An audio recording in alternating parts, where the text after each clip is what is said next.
আসসালামু আলাইকুম। সবাইকে স্বাগত জানাচ্ছি বিডি দর্পণে। আপনাদের সঙ্গে আছি আমি সুরভি দিবা। দক্ষিণ আফ্রিকা এবং জিম্বাবুয়ের শ্বেতাঙ্গ বর্ণবাদী শাসকদের প্রতি পশ্চিমাদের সমর্থনে রয়েছে দীর্ঘ ইতিহাস। এই ধারাবাহিকতায় গাজা উপত্যকায় ইসরায়েলের নির্বিচার হামলা ও গণহত্যায় পশ্চিমাদের সমর্থন নতুন কোনো ঘটনা নয়। ইসরায়েলের ইহুদি বসতির মাধ্যমে উপনিবেশ স্থাপনের ক্ষেত্রে যুক্তরাষ্ট্র ও অন্য পশ্চিমা দেশগুলোর অর্থনৈতিক, সামরিক ও কূটনৈতিক সমর্থন দিয়ে যাচ্ছে। পশ্চিমা দেশগুলো কিভাবে বর্ণবাদী ও ঔপনিবেশিক শাসন টিকিয়ে রাখছে তা নিয়ে থাকছে আজকের প্রতিবেদন।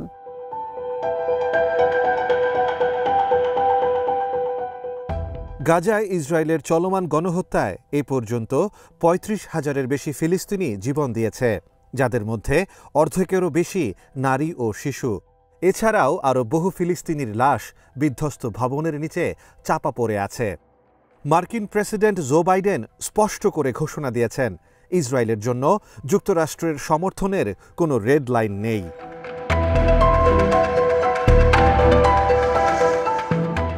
গাজায় গণহত্যার অভিযোগে ইসরায়েলের ওপর আন্তর্জাতিক নিষেধাজ্ঞা আরোপের কবল থেকে রক্ষা করতে সব পদক্ষেপই নিচ্ছে বাইডেন প্রশাসন।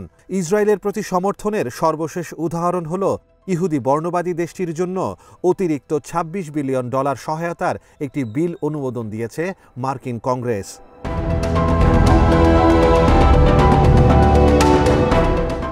কিন্তু আসলেই কি যুক্তরাষ্ট্রের জন্য ইসরায়েল একটি ব্যতিক্রম বিষয়?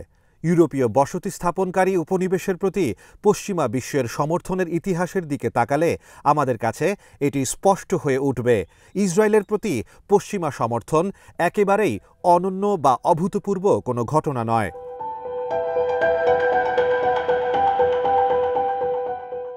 এ কথা সত্য, আলজেরিয়াতে যারা উপনিবেশ বিরোধী আন্দোলনকে সমর্থন করেছিলেন তাদের অনেকেই ফিলিস্তিনি জনগণকে সমর্থন করতে অস্বীকৃতি জানিয়েছেন। আবার যারা দক্ষিণ আফ্রিকাকে বর্ণবাদী শাসন থেকে মুক্ত করার আন্দোলনকে সমর্থন করেছিলেন তাদের অনেকেই এখন ইসরায়েলকে সমর্থন করার পক্ষে কথা বলছেন এবং একই সাথে ফিলিস্তিনিদের নিন্দা জানাচ্ছেন।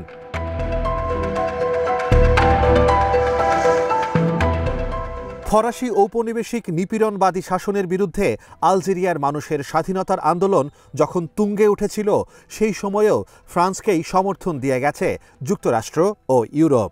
তারা জাতিসংঘের নিষেধাজ্ঞা থেকে ফ্রান্সকে রক্ষা করার পাশাপাশি আলজেরিয়ার বিপ্লবীদের নিন্দা জানিয়েছে। তৎকালীন মার্কিন প্রেসিডেন্ট রিচার্ড নিক্সন জাতিসংঘে গৃহীত প্রস্তাবকে অগ্রাহ্য করে সামরিক কাজে ব্যবহারের জন্য রোডেশিয়া থেকে বিভিন্ন খনিজ সম্পদ আমদানি করার সিদ্ধান্ত নিয়েছিলেন, যা ছিল প্রকাশ্যেই জাতিসংঘের বিরুদ্ধাচরণ করা।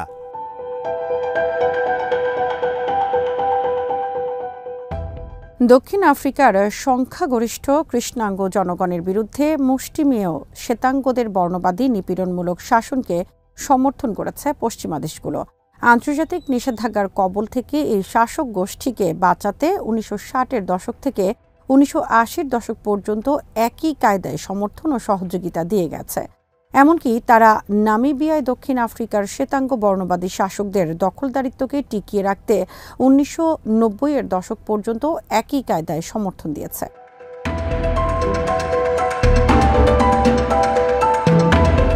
জিম্বাবুয়েতে ব্রিটিশরা তাদের শ্বেতাঙ্গ বর্ণবাদী ঔপনিবেশিক বসতিপন্থী শাসনকে আন্তর্জাতিক সম্প্রদায়ের নিন্দা থেকে রক্ষা করতে সবকিছুই করেছে। এমনকি দেশটিতে আয়ান স্মিথের নেতৃত্বে শ্বেতাঙ্গদের বর্ণবাদী শাসন টিকিয়ে রাখতে ১৯৬৫ সালে একতরফাভাবে স্বাধীনতা ঘোষণা প্রদান করে।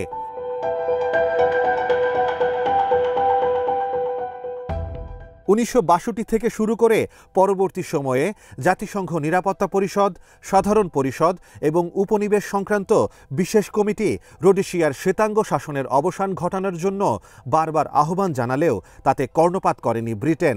এমনকি বর্ণবাদী শাসনের অবসান ঘটার পরেও দেশটিতে আধিপত্য বজায় রাখার চেষ্টা করেছে ব্রিটিশরা।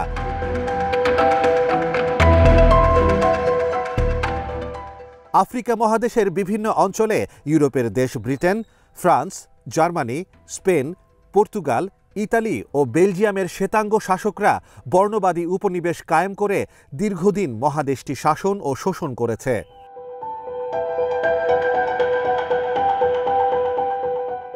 জাতিসংঘ সাধারণ পরিষদ ১৯৭৩ সালে বর্ণবাদকে মানবতার বিরুদ্ধে অপরাধ হিসেবে ঘোষণা করে, কিন্তু এরপরও পশ্চিমা দেশগুলো বর্ণবাদী শাসন ব্যবস্থা ও শাসকদের প্রতি সমর্থন প্রদান বন্ধ করেনি।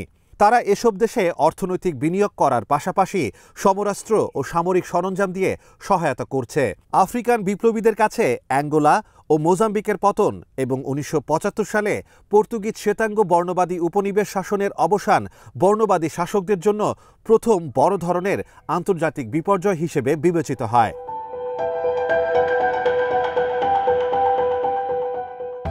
১৯৮০ সালে রোডেশিয়ার নাম পরিবর্তন করে জিম্বাবুয়ে রাখা হয় এবং নামিবিয়ার স্বাধীনতার সংগ্রাম চূড়ান্ত পর্যায়ে পৌঁছে। এই সময় কেবল দক্ষিণ আফ্রিকাতেই শ্বেতাঙ্গ বর্ণবাদী শাসনের পতাকা উড়ছিল।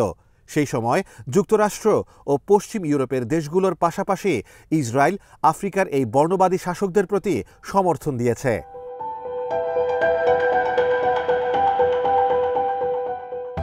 ১৯৭৭ সালের নভেম্বরে জাতিসংঘ দক্ষিণ আফ্রিকার উপর আন্তর্জাতিক অস্ত্র নিষেধাজ্ঞা আরোপ করে, কিন্তু ইসরায়েল ও তাইওয়ান তা মেনে চলতে অস্বীকার করে এবং তারা দেশটির শ্বেতাঙ্গ শাসকদের কাছে অস্ত্র পাঠানো অব্যাহত রাখে। অন্যদিকে ১৯৭৮ সাল পর্যন্ত যুক্তরাষ্ট্র ছিল দক্ষিণ আফ্রিকার প্রধান বাণিজ্যিক অংশীদার। এক্ষেত্রে তাদের পরেই ছিল ব্রিটেন, পশ্চিম জার্মানি ও অন্যান্য ইউরোপীয় দেশ।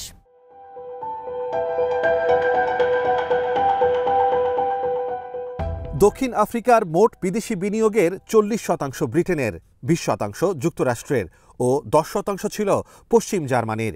১৯৬০ ও ৭০-এর দশকের এই বিনিয়োগ থেকে এসব দেশ বিপুল মুনাফা অর্জন করেছে।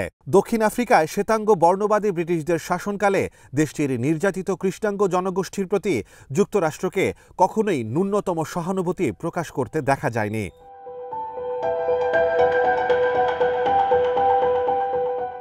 আন্তর্জাতিকভাবে ১৯৮০-র দশকের মাঝামাঝি সময় পর্যন্ত দক্ষিণ আফ্রিকার শ্বেতাঙ্গ বর্ণবাদী শাসকরা দেশটির কৃষ্ণাঙ্গ জনগোষ্ঠীর কিংবদন্তি বিপ্লবী নেতা নেলসন ম্যান্ডেলার নেতৃত্বে গড়ে ওঠা আন্দোলনের প্রতি বড় ধরনের কোনো ছাড় দিতে রাজি হয়নি।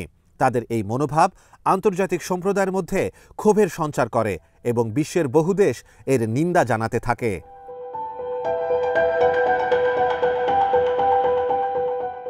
এমনকি যুক্তরাষ্ট্রেও বর্ণবাদ বিরোধী গণ আন্দোলন গড়ে ওঠে। এই আন্দোলনের চাপের কাছে নতি স্বীকার করে অবশেষে মার্কিন সরকার দক্ষিণ আফ্রিকা থেকে মার্কিন বিনিয়োগ প্রত্যাহার করার সিদ্ধান্ত নেয়। একই পদক্ষেপ নেয় কমনওয়েলথভুক্ত এবং ইউরোপীয় দেশগুলো। একই সাথে দক্ষিণ আফ্রিকার শ্বেতাঙ্গ বর্ণবাদী শাসকদের উপর নিষেধাজ্ঞা আরোপ করা হয়।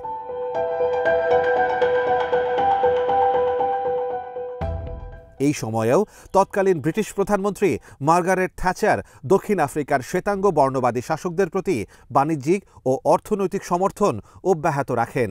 ফিলিস্তিনি ভূখণ্ড দখল করে সেখানে অবৈধভাবে গড়ে তোলা ইহুদি বর্ণবাদী রাষ্ট্র ইসরায়েলের প্রতিও একইভাবে অর্থনৈতিক, সামরিক ও কূটনৈতিক সহ সার্বিক সমর্থন দিয়ে যাচ্ছে যুক্তরাষ্ট্র ও ব্রিটেন সহ পশ্চিমা দেশগুলো।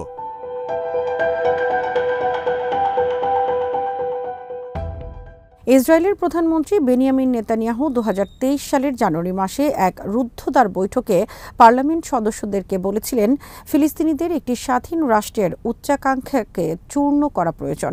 ইসরায়েলের সঙ্গে ফিলিস্তিনের সম্পর্ক স্বাভাবিক হওয়ার সম্ভাবনা যে শূন্য, তা নেতানিয়াহুর বক্তব্য থেকেই স্পষ্ট।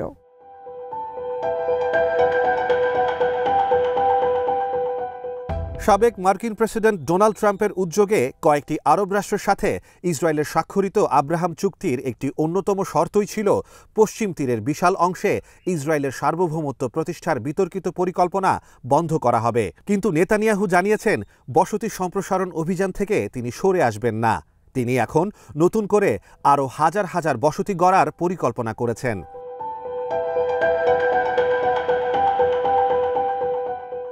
এমিরেটস পলিসি সেন্টারের প্রেসিডেন্ট এবতেসাম আল কেদবি গত বছর বলেছিলেন, ইসরায়েলের আচরণ বিব্রতকর পরিস্থিতির কারণ হয়ে দাঁড়াচ্ছে। কোনো আরব রাষ্ট্রের সঙ্গেই ইসরায়েলের সম্পর্ক স্বাভাবিক থাকবে না। ইসরায়েলের ঔদ্ধত্য এমন এক পর্যায়ে পৌঁছেছে যে তারা তাদের উদ্দেশ্য থেকে এক চুলও নড়বে না।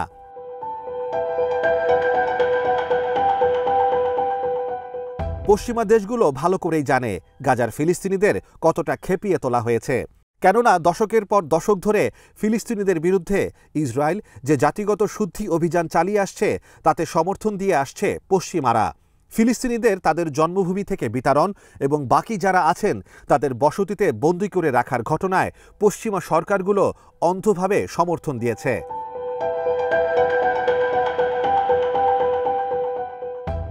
এখন তারা সমর্থন দিচ্ছে গাজা উপত্যকায় গত প্রায় ৭ মাস ধরে চলা নির্মম গণহত্যায়। গাজায় এখন যে বর্বর আচরণ ইসরায়েল করছে তার জন্য পশ্চিমা বিশ্বই সবচেয়ে বেশি দায়ী। গাজায় ইসরায়েলি বাহিনীর জাতিগত নির্মূল অভিযানে যুক্তরাষ্ট্র ও তার ইউরোপীয় মিত্ররা যে সহযোগিতা দিচ্ছে তাতে গাজার ফিলিস্তিনিদের রক্তে তাদের হাত আরেকবার রঞ্জিত হলো বলে মনে করেন নিউ ইয়র্কের কলম্বিয়া ইউনিভার্সিটির আধুনিক আরবের রাজনীতি ও বুদ্ধিবৃত্তিক ইতিহাস বিষয়ের অধ্যাপক জোসেফ মাসাদ।